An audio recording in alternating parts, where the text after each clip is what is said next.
The universe is a very vast place, and there is no doubt that there are so many wonders that are yet to be discovered. One phenomenon that have left scientists scratching their heads for answers is the existence of white holes. Over several decades, scientists have only been able to speculate about the possibility of the existence of white holes, and finally, there has been a major breakthrough which may point to their existence. So, what exactly is a white hole, and what are all the mysteries surrounding them? Stay tuned and watch this video to the end to get a full grasp of what white holes are all about. When you hear the term white hole, what comes to mind? You probably use your knowledge of black holes to picture a massive space in the universe that is white. But that's a long shot from the truth. White holes, despite their names, are thought by scientists to look similar to black holes. But despite the physical similarities, there are, of course, differences between the two. White holes function in the opposite way to black holes, so this means that as black holes are known to pull in nearby matters, white holes on the other hand push matter and light out of itself and nothing can get into it. We can't talk about white holes without making reference to black holes because the two are often regarded by scientists as cosmic twins. So to help us have a better understanding of white holes, let's take a deep dive into black holes and what they're all about. A black hole is a region in space with a massive gravitational pull that no object or even light can get out. The reason for this unbelievable amount of gravity is because matter has been squeezed into a tiny space. Now, since black holes do not give off any form of light, they're practically invisible. And since they can't be seen with visible eyes, no one can know that they're there. But scientists over the years have come to study how the strong gravity of a black hole affects the stars and gases around it. For one, stars that are close to a black hole behave differently from the stars which are not orbiting a black hole. This is because when a black hole and a star are close to each other, high-energy radiation is given off, and scientists use satellites and telescopes in space to see and study these high-energy radiations.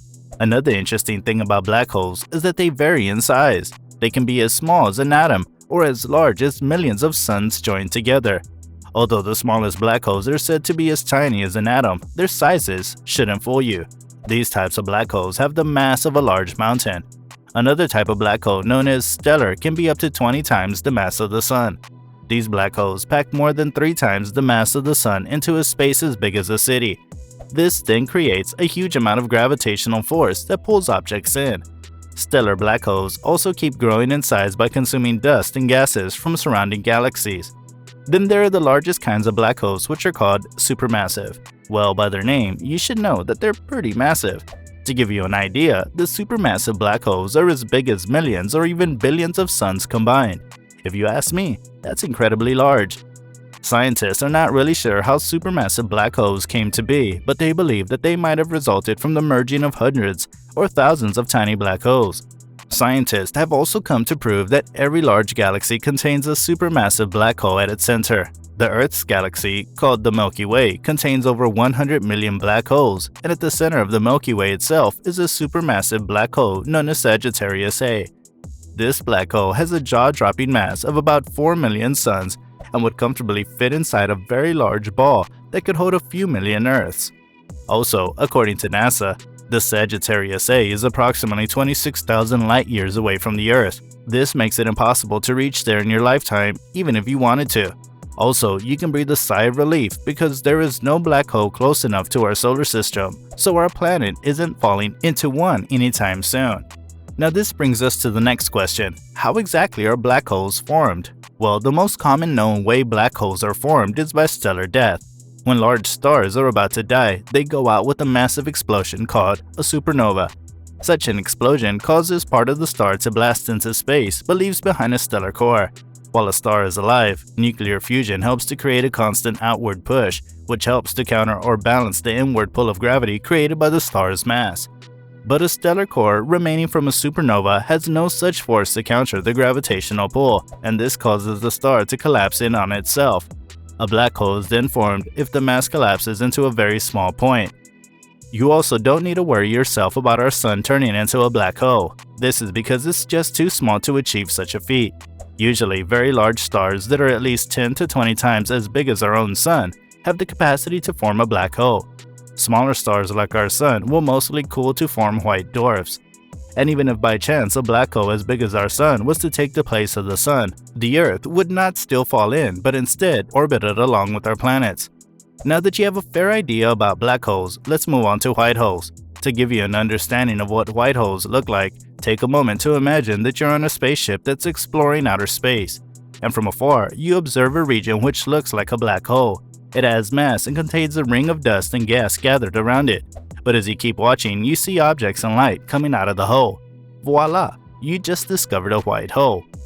Now, as mentioned earlier, white holes are the direct opposite of black holes. Objects inside a white hole can be expelled and interact with the outside world, but the interior of a white hole is cut off and nothing can get in. This means that a white hole will constantly give off light and matter, but once any material inside leaves, there's no way it's going back in. Unlike black holes, white holes don't have a gravitational pull on surrounding objects in space, which can be observed by a telescope. And also, if a spaceship tries to travel towards a white hole, it would simply disintegrate due to the amount of energy that is being expelled by the hole. Scientists have described a white hole as a black hole's time reversal. To put it in other words, a white hole is a black hole running back in time. It's like playing the video of a black hole backwards. At this point, you must be asking yourself how exactly white holes are formed. Well, there are several theories proposed by scientists as to how they might form. The earliest talks about white holes can be traced back to a Russian scientist by the name of Igor Novikov. This was in the year 1964. Back then, black holes were even referred to as frozen stars because the knowledge about them was very limited. Igor Novikov back then proposed that white holes were some sort of cosmic twin to black holes. This theory by Igor was in fact a part of a solution to Albert Einstein's field question. This in turn is an extended version of Schwarzschild metric. The Einstein's field equation talks about eternal black holes having no charge or rotation. Now, I should mention that for a long time, the possibility of white holes were simply used in astrophysics to help complete Einstein's field equations and establish the possible existence of an Einstein-Rosen bridge. Well, while solutions to these equations could be worked out, many scholars considered it to be impossible in real life. The thought of a black hole erupting into a star seems so unrealistic because it violates the laws of entropy. Entropy, in simple terms, is the measure of randomness or disorder of a system. Now, according to the currently held laws of thermodynamics, the entropy of the universe can only increase or remain constant. And if we're to go by the rules, it means the existence of white holes would decrease the amount of entropy in the universe, and this is theoretically impossible. However, the work of Stephen Hawking impacted the way people viewed the existence or the non-existence of white holes. So, what was that groundbreaking discovery he made? Well, he was able to demonstrate that black holes could emit thermal radiation. He showed that this emission of thermal radiation could cause black holes to lose mass over time, and by so doing, black holes can evaporate or disappear. In other words, they cease to exist. This then brings to mind many questions, and one which is if a black hole can stop existing after some time, what happens to all the matter that have been captured into it over time? The possible answer is that they're either destroyed or expelled, and going by this is a violation of some very important laws. White holes, in a sense, have been looked at by scientists to provide a better answer to all of this. Some scientists have come up with the theory that all the matter contained in the black hole disappears down a wormhole and then emerges from a white hole. Now, a wormhole is also known as the Einstein-Rosen bridge, and as the name suggests, is a bridge between a black hole and a white hole. A wormhole connects two distant points in space via a tunnel. The length of this tunnel is shorter by the distance between these 2 points. So basically, this makes a wormhole a kind of shortcut. The idea of a wormhole linking a black hole in our universe to a white hole in another universe made another set of scientists believe and suggest that a white hole was probably responsible for the Big Bang, which then resulted in the creation of our universe. Shocking, right? They believed that the explosion of the Big Bang might in fact have been the emission of information or matter from a white hole. Also, there is a theory supported by Stephen Hawking in which he proposed that each black hole is also a white hole sharing the same event horizon. To simplify things and not get too technical, an event horizon of a black hole is the boundary around the mouth of the black hole, past which light cannot escape. Once a particle crosses the event horizon, it cannot leave. Also, gravity is constant across the event horizon. Another thing scientists seem to believe is that white holes are very unstable. They believe that when the expelled matter from a white hole collides with any matter in orbit, it will immediately collapse into a black hole, and this will possibly create an infinite loop of white holes becoming black holes and black holes becoming white holes over and over again. In June 14, 2006, an incident that occurred will further impact people's views about white holes. On that day, a burst of gamma ray was detected by the GEHRELS Swift Observatory. The gamma ray detected, which was later called GRB 060614, was unlike anything that had been seen. It had some really peculiar characteristics. Now, before this detection, scientists believed that a long gamma ray burst like the GRB 060614 was caused when a large star collapsed into a black hole. The long bursts persist for more than 2 seconds and are usually followed by a supernova. Short gamma ray bursts, on the other hand, are believed to be caused when two neutron stars merged. As the name implies, short gamma rays don't last long. They last for less than 2 seconds, while some have been known to last for mere milliseconds. The curious thing about the GRB 060614 was that it had the qualities of both the long and the short burst. This meant that it was a hybrid burst and left scientists baffled. The GRB 060614 lasted for 102 seconds, which is a long burst property. Now, as we stated before, long bursts are usually followed by a supernova or a star explosion. Strangely, GRB 060614 was not followed by any supernova, and it came from a galaxy with few stars that cannot produce either a long burst or a supernova. There was no specific explanation for the existence of this hybrid burst, and scientists believed that something new was responsible for it. In the years that followed, scientists speculated that GRB 060614 may be the remnants of a white hole.